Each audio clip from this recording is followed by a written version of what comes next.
Bueno, para seguir con nuestro programa académico y viendo que estamos también de tiempo, voy a presentar al siguiente presidente de sesión, amigo personal mío, jefe durante 10 años míos, sí, pobrecito, el doctor Felipe Vargas, médico rosarista, cirujano rosarista y quien actualmente es el jefe de clínicas quirúrgicas de MEDRI y de la Universidad del Rosario.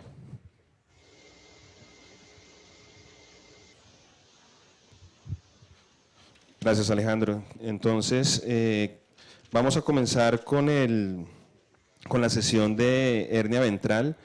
Tenemos 3 conferencistas y quiero invitar al doctor Jorge Ospina a que presente a nuestro primer conferencista. Para mí es un honor poder presentarles a una persona que no necesita presentación, que es Osvaldo Borraes. Osvaldo es cirujano de la Universidad Nacional, médico de la Universidad Nacional, con un posgrado en docencia universitaria en la Universidad Militar, expresidente de la Sociedad Colombiana de Cirugía, expresidente de la Sociedad Colombiana de Trauma. Ya cuando uno va a ser expresidente, quiere decir que eso es porcentaje, es proporcional al gramaje de la próstata. No. Tiene una historia muy interesante. Yo creo que si yo tuviera que definir a Osvaldo con una frase, diría que es un cirujano de la trinchera. Es un hombre que estuvo metido, soy testigo de eso, metido operando a altas horas de la noche en los casos complicados. Y una noche operé un paciente en la época en que, ¿cómo era que decía el doctor Bach? Que el paciente no sabía nadar, le pusieron una cantidad de líquidos impresionante, 40 litros en una intervención, o 30 litros, todas las transfusiones, los poquitos glóbulos rojos que había se los pusimos. Y Osvaldo, no entiendo por qué no pudo cerrar el paciente. Entonces decidió colocarle una bolsa plástica, y eso lo volvió famoso. Una bolsa plástica que es conocida como la bolsa de Bogotá. Yo creo que lo importante de eso es no tanto la técnica de la bolsa, cuanto lo que significó en el enfoque de la presión intraabdominal y en el enfoque de la reintervención reiterada de los pacientes. Creo que ese es un aporte, muchos de los que estamos aquí quisiéramos tener algún aporte a la cirugía. Osvaldo tiene un aporte a la cirugía desde la trinchera, como les dije yo. Osvaldo, además mi amigo.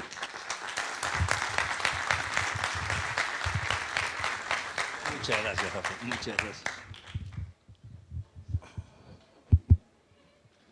Bueno, buenos días a todos. Antes de dar comienzo a mi presentación, quiero agradecer por darme el honor de estar aquí acompañándolos, al comité organizador, a Mauricio, al doctor Mauricio Basto, al doctor López y por supuesto, en especial, no estoy devolviendo gratitudes, es que Jorge Ospina fue mi compañero, es mi profesor, pero por sobre todo es mi gran amigo, es mi hermano. Eso no hay discusión. Bueno. El tema que me pidieron que hablara es de abdomen catastrófico. Es un tema muy difícil, un tema muy complejo, y me puse a buscar literatura y dije, no, yo voy a hablar de mi experiencia, creo que es lo que debo hacer, mostrar algunas de las cosas que hemos hecho.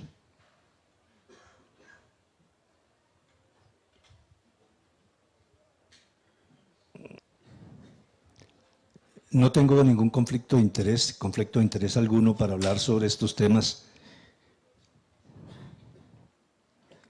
Y para empezar quiero mencionar algunos aspectos que no son nuevos, porque ya llevan unos años, que han cambiado un poco el manejo del paciente con sepsis, no solamente con sepsis abdominal, sino con sepsis en general.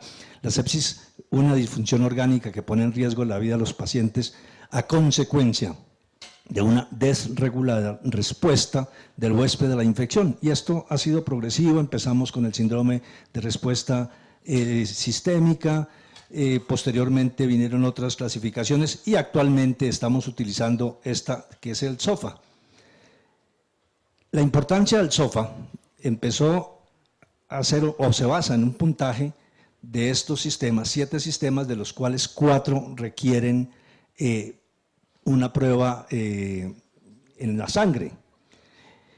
Por esta razón decidió simplificarse y tenemos el Quick SOFA, en la cual con menos parámetros, antes teníamos una serie de parámetros para evaluar a los pacientes, ahora tenemos que la presencia de las alteraciones en el sensorio, la frecuencia respiratoria por encima de 22 y la presión arterial sistólica menor o igual a 100 debe hacernos sospechar que estamos frente a un paciente con sepsis. Esto, la importancia radica en que la mortalidad, tratando y considerando a los pacientes de esta forma, se ha disminuido de un 50 a 75% hasta una mortalidad, siempre sigue siendo importante, de un 30 al 50%. Cuando de verdad me senté a mirar qué voy a hablar sobre cavidad abdominal, abdomen catastrófico, pues encontré estas palabras que nosotros utilizamos en las salas de cirugía.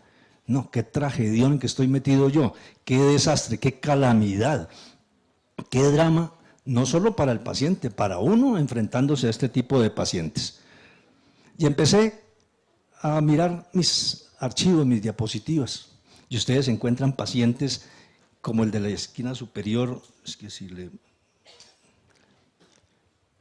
con una infección de tejidos blandos, una evolución seguramente a una fasciitis, pacientes que empiezan con infecciones en la herida y por el aspecto y por el color, seguramente estamos pensando que tiene una fístula o una contaminación de la cavidad abdominal del líquido intestinal por una dehiscencia, o pacientes que se han tratado muchas veces con antibióticos en una infección de la cavidad abdominal y a pesar de todo sigue produciendo pus, las peritonitis terciarias, o pacientes como estos, con estas peritonitis que los lavamos y ustedes ven cómo sigue ese paciente a pesar de llevar varias intervenciones quirúrgicas.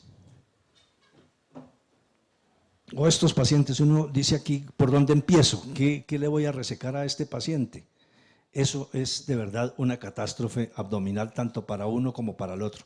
O estos pacientes que ni siquiera hemos empezado, estamos apenas medio abriendo la cavidad y ya nos está botando todo el líquido intestinal, o hay una dehiscencia o hay una fístula intestinal posterior a una sutura, a una resección de anastomosis, etc.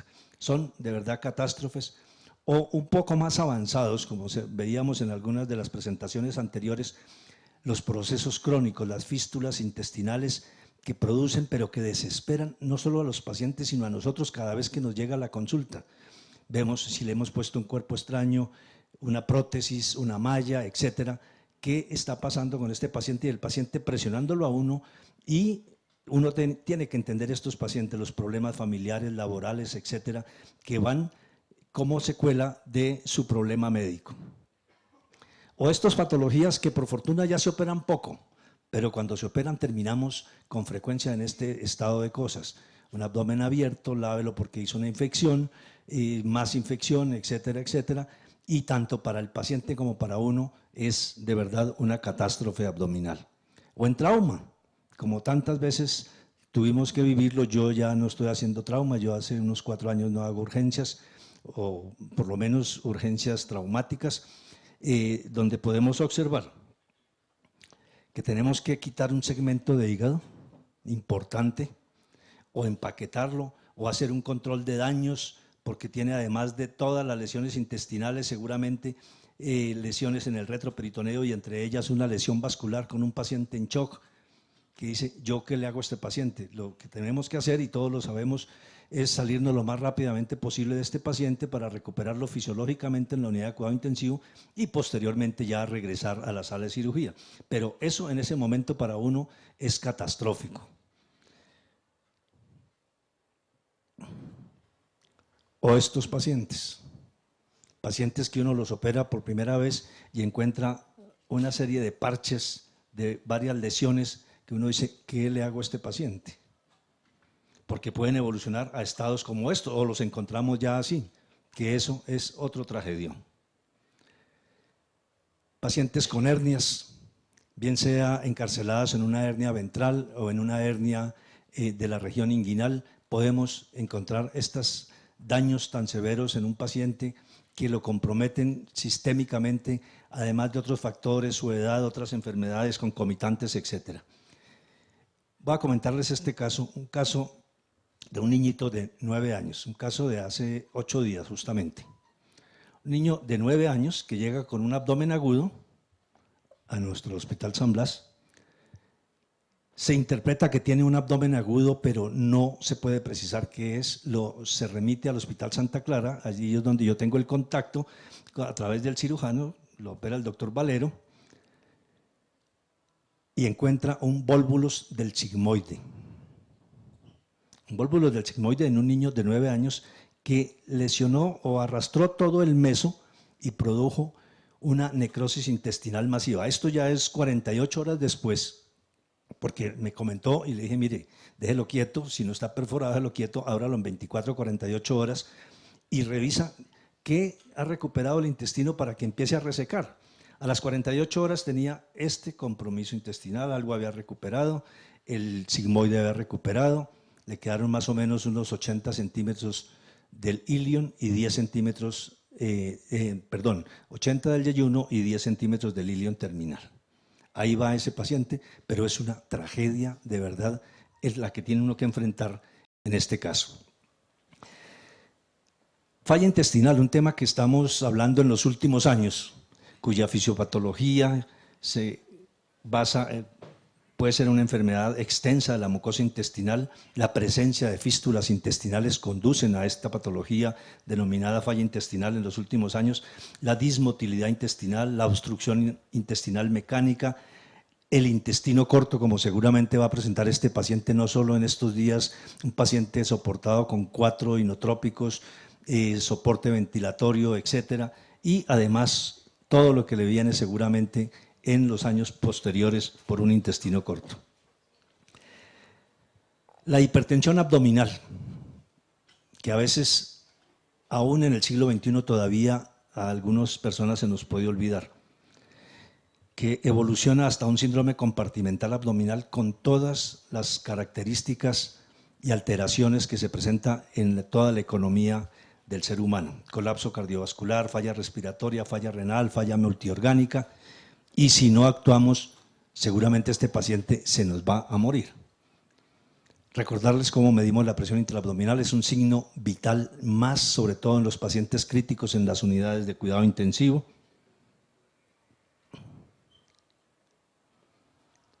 Esto es una tragedia, una paciente con una morbilidad asociada como es su obesidad, no es en nuestro medio, esta paciente yo la vi en un hospital en Brasil, tuvo un abdomen abierto y desarrolla una hipertensión abdominal iatrogénica, porque colocamos inadecuadamente este elemento.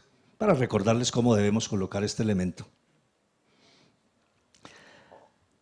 Veamos la clasificación del abdomen que hizo el doctor York, del abdomen abierto, sobre todo en las partes de abdomen congelado con material intestinal y la presencia de fístula enteroatmosférica. Son unas tragedias para todos los que tenemos que ver estos pacientes y manejarlos permanentemente. Las lesiones olvidadas. Los pacientes evolucionan, se deterioran progresivamente, seguramente tomamos una conducta de pronto un poco tardía, encontramos estas lesiones, eso es un problema muy serio, el resangrado de lesiones empaquetadas, la dehiscencia de suturas o anastomosis, como vimos en unas diapositivas anteriores, en la progresión de un proceso isquémico, la progresión de la necrosis de un órgano como en el páncreas, la respuesta inflamatoria en los pacientes con sepsis abdominal, que se va deteriorando progresivamente, son de verdad un problema muy serio en el manejo de los pacientes traumatizados o en el manejo de los pacientes infectados. El abdomen abierto, recordemos que tiene indicaciones precisas y cada día debemos ser mucho más estrictos en dejar un paciente con abdomen abierto. El cierre debe ser lo más precoz para disminuir todas las complicaciones que se pueden derivar y que seguramente vamos a ver algunas de ellas. Y los periodos breves, los periodos deben ser lo más brevemente posible. Recordemos, desde el año 84, como les mencionaba el profesor Ospina, empezamos a utilizar esto que realmente nos ayudó a resolver un problema crítico y serio de muchos pacientes que se morían en las salas de cirugía, en recuperación, y muchos de ellos no teníamos ni idea de que se morían. Las secuelas del abdomen abierto, como estábamos mencionando. Mire, pacientes con incapacidades prolongadas, meses y a veces hasta años sin poder trabajar. Eso es un problema gravísimo derivado de una catástrofe abdominal. Los grandes defectos de la pared abdominal, eventraciones, ustedes son todos unos expertos en la actualidad, síndrome adherencial severo, las fístulas enteroatmosféricas, una complicación que nadie de los cirujanos quisiéramos tener, pero que es otra tragedia. Y otra de las patologías primarias, intubaciones prolongadas, alteraciones nutricionales, los problemas emocionales que se derivan en estos pacientes por toda su problemática. Estos pacientes, esto es una tragedia. Cuando hemos perdido el domicilio dentro de la cavidad abdominal, eso es una complicación muy grave. O estos pacientes que dejamos abiertos y que se quedaron por alguna razón sin poderle resolver su pared abdominal. Granulan parcialmente, esto es un problema, riesgos de fístulas intestinales, además de esto, con un estoma que incomoda a la mayoría de los pacientes. O estos pacientes, este es un paciente que no se me olvida jamás, porque había sido manejado por nosotros en el Hospital San Juan de Dios, años atrás, con un abdomen abierto. Y se fue con su secuela, como ustedes ven en una eventración. Y cualquier día que estaba de turno en San Blas me llegó con ese tiro en toda la mitad de su abdomen abierto, en shock. Entonces, todas las lesiones que ustedes quieran intestinales, además una herida de aorta. Ese paciente está vivo, le fue bien. Otros, estos abdómenes abiertos con estos grandes defectos, estas eventraciones, motivo hoy de este lanzamiento de este grupo. Las fístulas enteroatmosféricas, Dios mío, esto es una tragedia que no la logra uno resolver y que seguramente ya estamos capacitados haciendo lo que denominamos las demoliciones en la pared abdominal, las fístulas enteroatmosféricas, los síndromes adherenciales severos. Cuando nosotros entramos a estos pacientes, tenemos que ir preparados porque son horas para resolver una patología que puede ser como consecuencia del mismo síndrome adherencial u otra patología que presente ese paciente posteriormente. Pero también tenemos como consecuencia de nuestros manejos que se requieren en estos pacientes las complicaciones que de ellos derivan, las fístulas, este caso por ejemplo una fístula vesical, perdí una diapositiva de una fístula que se hizo a los vasos ilíacos de una malla que migró. Estos grandes defectos en la pared abdominal que nos llegan con necrosis intestinales, que le hemos puesto una malla y que llega lo que se mencionaba en la última charla, meses, años manejando estos pacientes, como les digo, son los pacientes que uno como que quisiera escondérseles en la consulta y que viene con un problema porque sigue secretando, que le hemos dado todos los ciclos de antibióticos y que finalmente terminamos retirando un elemento protésico, pues tenemos que hacer alguna cosa por lo menos transitoriamente. Y lo hemos hecho y hemos dejado hasta estas bolsas de por vida, pero también son unas tragedias. Este es un paciente que tuve la oportunidad de operar con el doctor Bernardo Borraes, mi hijo, un paciente que tuvo una perforación de colon, se manejó con el abdomen abierto inicialmente, posteriormente una vez granuló se le colocó un VAC y finalmente se llevó a la resolución final de su problema. Pero son tragedias que vive el paciente y que vivimos nosotros. Todos los sistemas de presión negativa, excelentes, hoy en día están en nuestro plan de beneficios, de las diferentes que hay, el Aptera, etcétera, el Vivano, son diferentes marcas, excelentes, pero no olvidemos que también tienen complicaciones, sobre todo, y esto lo menciono hoy aquí y tengo el honor de ir a mencionarlo en el Congreso Mundial de Cirugía, utilicemos los sistemas de presión negativa una vez pase la fase aguda, una vez ceda el edema en las asas intestinales que están enfermas, bien sea por un proceso inflamatorio o bien por un proceso traumático. Una vez pase esa fase aguda, los podemos utilizar con muchísima seguridad. pero los artículos describen fístulas hasta en el 45-50% de los casos secundarias a la presión negativa cuando se utiliza en la fase aguda.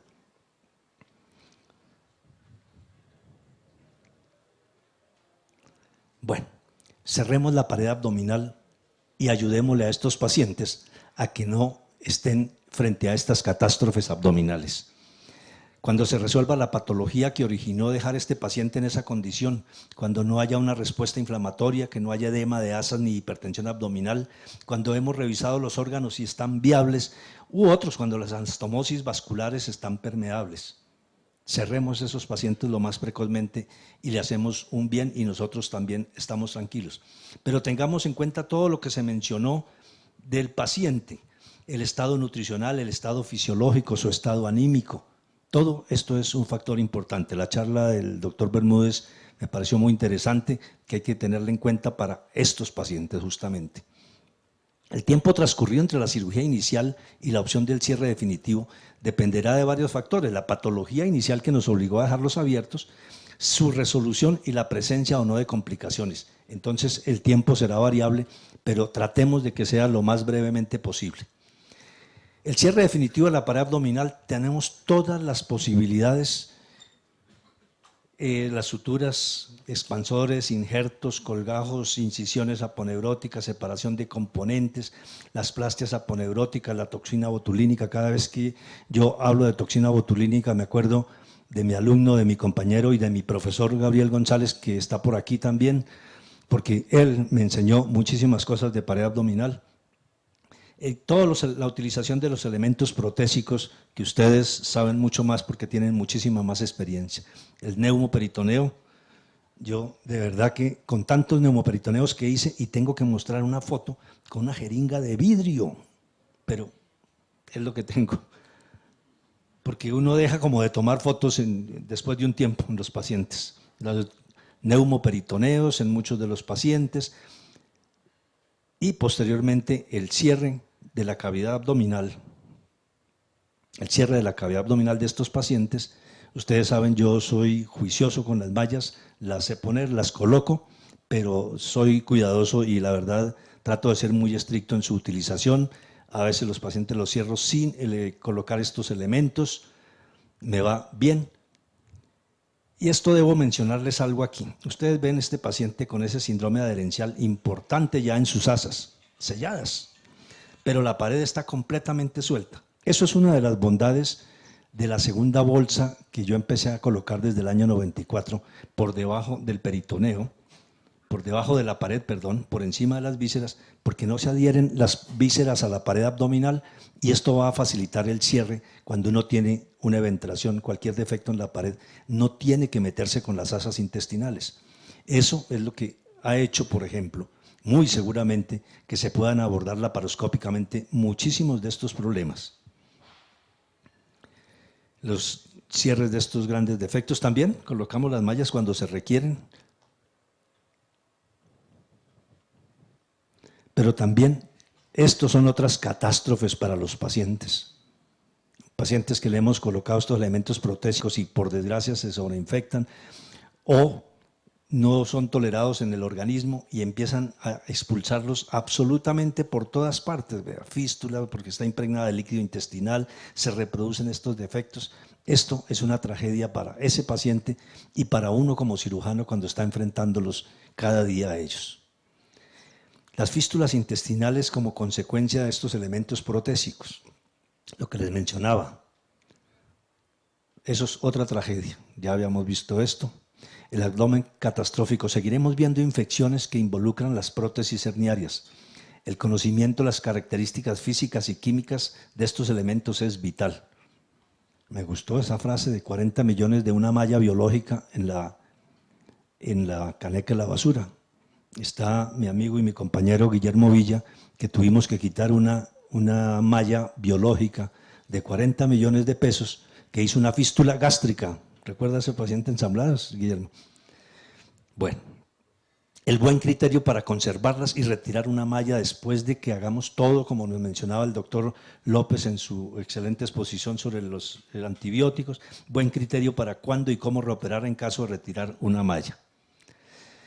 Para terminar, no olvidemos estas patologías traumáticas, infecciosas o de cualquier otro origen que nos obligan a dejar y manejar la cavidad en forma abierta.